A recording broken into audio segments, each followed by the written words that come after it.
Coach Corey Wayne, and this is my video coaching newsletter. And the topic of this newsletter is going to be what you fear, you attract, but what you look at disappears. I've got a short email here from a guy. He was asking me about this because I talk about this subject quite often in my videos and in my articles.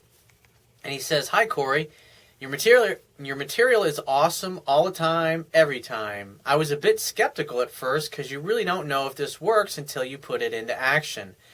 Application of knowledge is true power, but you're right. It's like a snowball effect that just grows, as you say, and builds upon itself." Absolutely. That's why I give all this stuff away for free, so you can apply it in your own life. And you can see that it works because, I mean, at the end of the day, there's lots of people on the internet or YouTube giving you advice, but I put my best stuff out there totally for free so you can take a look at it yourself and see whether it works or not. And then once you apply it, you see, holy shit, this fucking guy Corey Wayne really does know what he's talking about. He says, "I have a quick question. I understand the part of what you fear you attract, but I don't get what you mean by what you look at disappears. What does that mean?"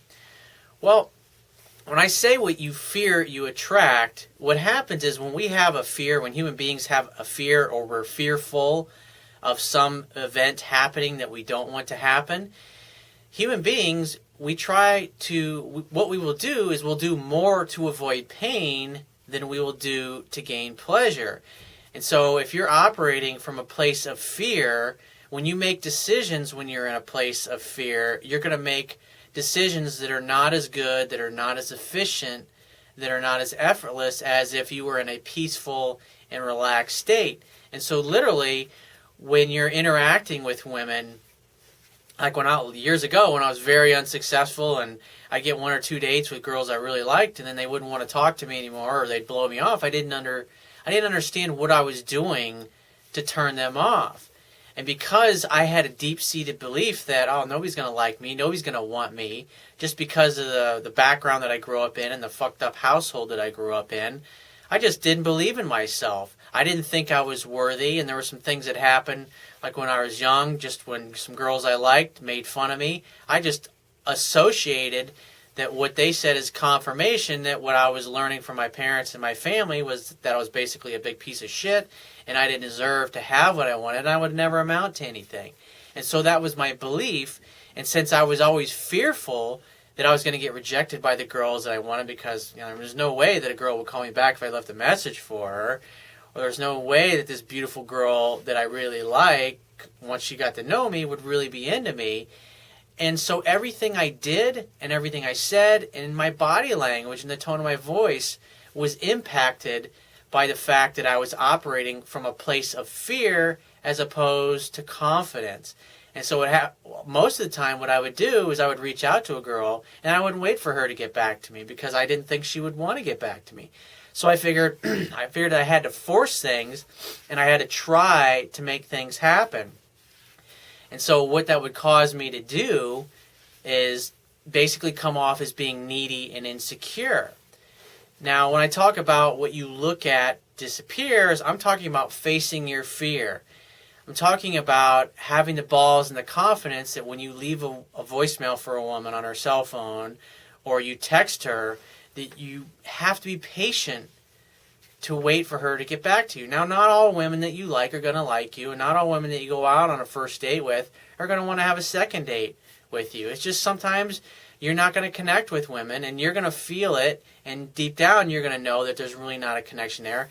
But she's really super hot, and she's really beautiful, and so you're physically attracted to her, and you want to go out with her again. But she's just not going to be feeling it because her interest was not in the same place. Because, again, women are not visual creatures like us guys are. They're more attracted to characteristics that males exhibit, which is the confidence and the fearlessness.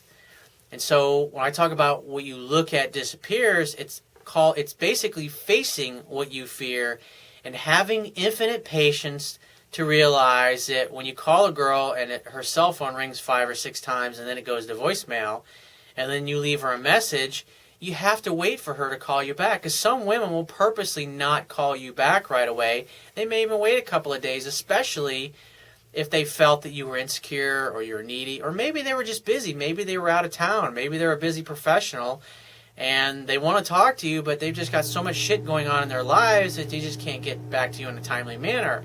And the mistake that you would make is your irrational fear causing you to reach out and call her and not wait for her to get back to you. Because when you do these things, you're communicating that you basically don't feel you're worthy to be with this particular person, or you're worthy to have that job that you want, or you're worthy to get the price that you want on that new car that you're buying when you're in the middle of a negotiation.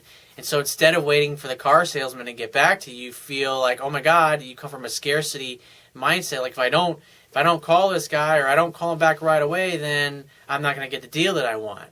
And what happens is you don't wait for them to get back to you. And at the end of the day, the strongest negotiating position is being able to walk away and mean it. And so if you have self-respect for yourself, when you call a woman and she hasn't gotten back to you, you have to be willing to walk away and say, hey, it takes two. I want a woman that wants me. I want reciprocated interest. I want a woman who's actually willing to make the effort. And when we're coming from a place of fear, we don't give women the space and the opportunity to reach back out to us. Now, if you continually pursue women and you over-pursue and you don't give them that space, as the days and the weeks go forward, when you're interacting and dating her and you're constantly doing these things, you constantly don't wait for her to get back to you, and you text her, she starts to see and perceive you as being weak, which is only going to cause her to back off even more and test you more, to the point where eventually she realizes that you're just weak and you're insecure, and you act like a guy who doesn't feel he's worthy to be with her. And if you act like that around a woman, she's definitely going to treat you that way. And so, like I said, what you fear, you attract. But what you look at, what you face, will disappear and dissolve. So if you have a question that you want to ask me, or there's a topic you want me to cover in a future video newsletter, go to my website, click the Contact Me tab, which is going to be on the left-hand side of your screen. Send me 1 to 2 paragraphs max detailing your questions, your situation, your challenges. And you just got to give me several days to get back to you with a response, because I get a lot of email from the internet, and I also get a lot of it from my paying phone coaching customers. I obviously got to focus on their emails first. But be patient, and I will get back to you. And if you want to talk to me right away, the quickest way to get my help is to book a paid phone coaching session. And you can do that by going to my website, click the Products tab, which is going to be at the top of your screen, and just follow the instructions. If you want to get a digital version of my Kindle ebook, which I highly recommend, so you can get the baseline knowledge of what all of these videos and all of my articles are based upon, it's basically teaching you how to live and breathe these principles on a daily basis, go to my website. Underneath the email sign-up box will be another box that will have a link to the Amazon Kindle download page for my book. And you don't have to have a Kindle device to download and read the Kindle version of my ebook. All you have to do is download one of their free e-reader apps. So once you get to the download page, on the right-hand side, there's a button that will open up a window so you can download an app for your Android smartphone or tablet, your iPhone, your iPad, your Mac, your PC, whatever device that you want to read it on. Download the app that's appropriate for it. Takes a matter of seconds. And then once you've done that, it only takes a few more seconds to complete the purchase of my book, and you'll be reading my book in no time. And I will talk to you soon.